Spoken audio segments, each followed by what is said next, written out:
So on the front of the sheet are some basics about working with lines on a coordinate grid. To start with, both of your slope formulas are listed. The algebraic form, where you subtract the y's divided by the subtraction of the x's, in the graphical form, which we think of as rise over run, or the change in y over change in x. In terms of using slope with lines, we can use slope with parallel lines because they'll have equal slopes, or perpendicular lines, and those are what we call negative reciprocal slopes. Two forms of the line. Most students are more familiar with slope-intercept form, which is y equals mx plus b. The m represents slope, or how you move, and the b is the y-intercept. I think of that as where you begin on the y-axis. The other form, point slope form, once you understand it or know that form, it's actually a little bit easier to work with. As long as you know the slope, there's my m again, and just one point, doesn't have to be the y-intercept, you can plug it into this form, and actually you can leave it like this, or you can convert it to slope-intercept form. Your calculators are capable of graphing any relation, any function. If you forget these relationships, you can kind of always play around with those features. But for horizontal lines, it's always going to be a y equals. So for instance, this little picture, y equals 2. The reason why that's true, if you always go up 2, it doesn't matter what the x is. You have enough in order to have a visual of this. For vertical lines, it's always going to be x equals. So in this case, x equals -3. No matter what, you go over 3 from the origin, and that's enough for an equation of a line. Basically, if you know the slope in a point, or you have some pattern to represent the line, you'll have enough to represent it algebraically with an equation. So walking through a standard problem, they're giving you a line segment, and it has endpoints. I want the equation line that's parallel to this and passing through a different point. So when we talk about parallel, the first thing that should pop in your mind is, hey, same slope. So what I did at first was I found the slope between A and B. And if you want to label things, like here's x1, y1, x2, y2, go for it. You don't have to. You don't even have to do the first y minus the second y. You can do it in the other order as long as you stay consistent. I chose just to write down the first y I see, so 7, then minus 15, divided by, go back to this coordinate, because that's where you started, -3 minus 3. You can use your calculator, you can do a little bit on your own, but you should always simplify, so it means reduce. And if there's a double negative situation, make it positive. So from here, I put it into point slope form. Again, once you get this down, it's not too difficult. So with that form, here's my slope of 4/3, and whatever point you want to go through, you do the opposite. So if this is y, it's positive 8, it becomes -8. And then if it's x, positive 4, it becomes -4. This form really just comes from the slope between 2 points. If I did a y minus 8 divided by x minus 4, it would equal the slope of 4/3. All that's happened here is this x information is multiplied over here. So this relates directly to the slope between 2 points. If you don't like how that looks and you're like, oh, I can't leave it like that, even though you can, you could distribute the 4/3. So I distribute the 4/3 with the x, so it's 4/3 x, and 4/3 times -4 is 16/3, and then just add over the 8, and you have slope-intercept form. So slope stays consistent with these forms, but the point information is what changes. So with the next problem, multiple choice, they want you to find a line that's perpendicular to this line. So with your calculator, you could put this in as a relation and just put these other equations in and see which one looks perpendicular. That's a little bit time consuming though, or sometimes you might be able to narrow it down to 2 that both look perpendicular. Or you could go through, rework this equation. So right now it's in a standard form, so let's put it in a slope-intercept form. So I subtracted the 12x over, and I divided everything by 3. So now I'm here, and I don't care about the 2, but what I really care about is the slope. So my slope is -4, therefore my perpendicular slope would be, or my slope that would be perpendicular would be the negative reciprocal, which is 1/4. Again, you can put these in your calculator, see which one looks like it's perpendicular, narrow it down that way.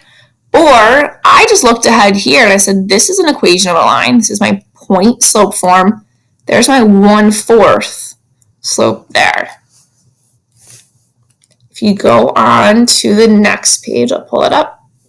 Now we're going to start looking at some graphical models. So they have this line S. It's graphed in the 0.24. I'll put that in the red, or maybe I'll change the color up. And you want to do a couple things. The first thing is you want to draw a line that's parallel to S that happens to go through 2,4. So again, parallel, think what's the slope relationship? I just picked a couple points on that graph. Like if I pick these two, I like to do the graphical method, down 1/2. My slope is -1/2. Or you could have picked 2 points that were a little bit further away, down 2/4 still reduces to -1/2. And I kept that going with that pattern. I went to the right here, and I went up this way to the left. And because it has an integer y-intercept, I was able just to say, let's use slope-intercept form, y equals -1/2 x plus 5. They also want you to go after perpendicular. So if I look at the 0.24 again, and I'm thinking perpendicular, I take that -1/2, I flip it, that's the reciprocal part, and I change the sign, that's kind of the negative part. So instead of going down, I'm going to go up. Okay, I got to crisscross it the other way. I'm going to go up 2/1. Continue to follow that pattern this way. So down 2 to the left 1 still gives you that pattern. In this case, I also have an integer value at the y-intercept. It happens to be 0. So this equation line looks even simpler because I'm not going to write plus 0. It's a little unnecessary. So y equals 2x is absolutely fine.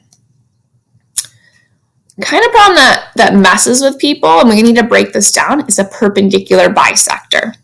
So notice with all these equations, we need slope. So we're going to continue to do that.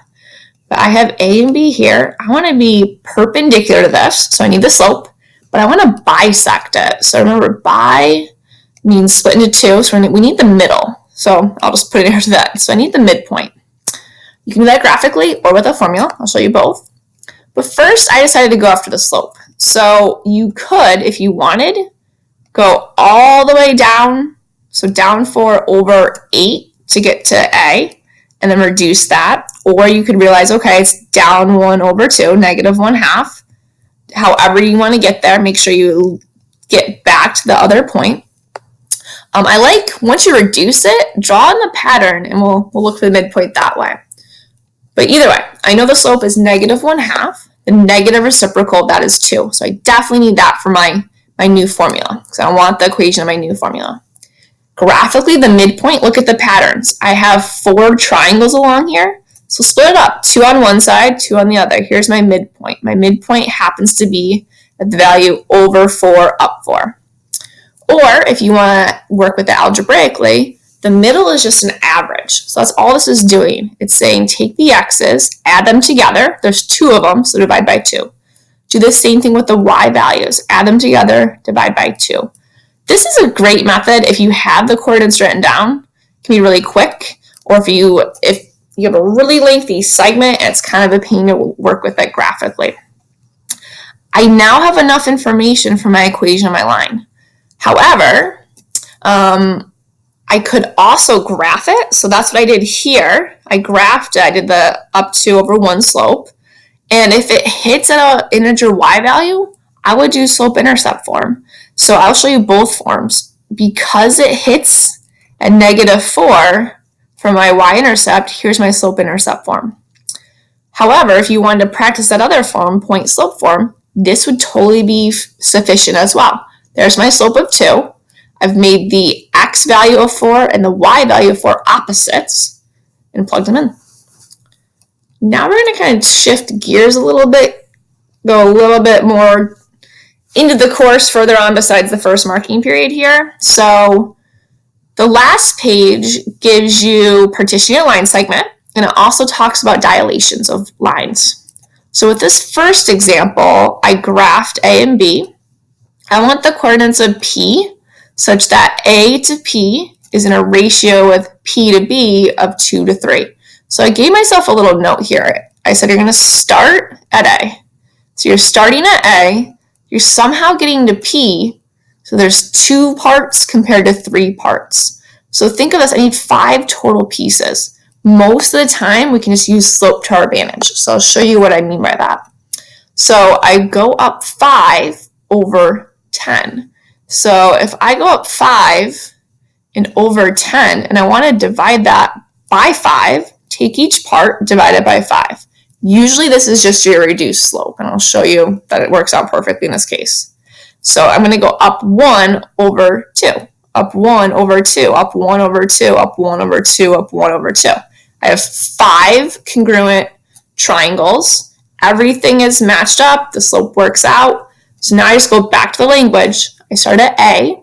From A to P, I want 2 equal pieces. No, it doesn't matter what their length is. I just want them to be equivalent. So there's my 2 equal pieces. And from P to B, I want 3 additional equal pieces.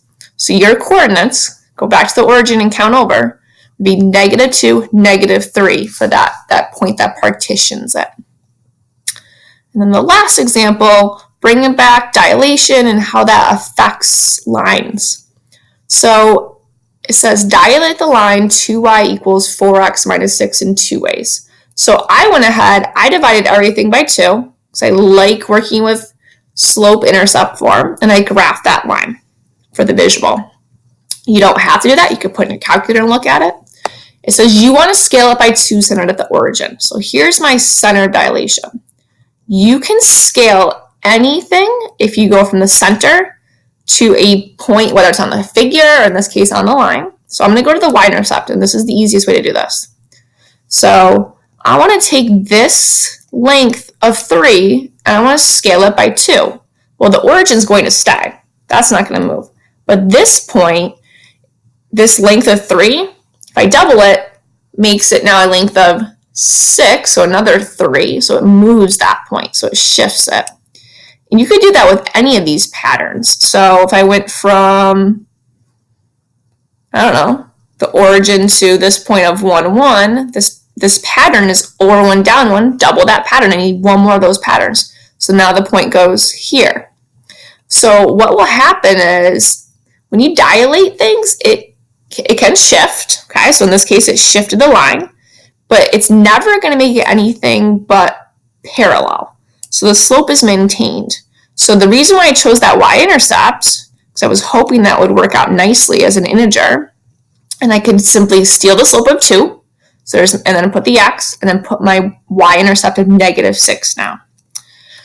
Say you're not dilating it with a point off of the line. Say the center of dilation, I'll go back, is on the line. So that's part B here. So again, my original line is this one I'll draw on in a second. And I want to now go to the point 4. So where's my 4? 5. So the center of dilation is now on the line. So remember, that doesn't move. And again, I could go through the same strategy. I could say, you know what, I'll pick my center in another point, and I'll connect that. Well, notice they're already connected with a segment that's on the line, and I'll double that pattern. So over 1, down 2 becomes over 2, down 4, or just 1 more of these. So yes, this point moved, but it stayed on the same line. You can do the same idea over here. You could say, okay, what's going on up here? Again, I connect the center and the point I want to move. It's up 2 over 1, double that pattern. That point moves, but still stays on the line itself. So if the center is on the line equation doesn't change. Yeah, points might move along it, but your overall equation would still get you to any of those moved points. So I really try to make that clear here. With the connections, center dilation not on the line, shifts to a parallel line, so same slope. So find a new point to put in your equation, or the y-intercept. And then lastly, the center of dilation on the line gives you the same lines. Gives you the same line equation, the points just shift along.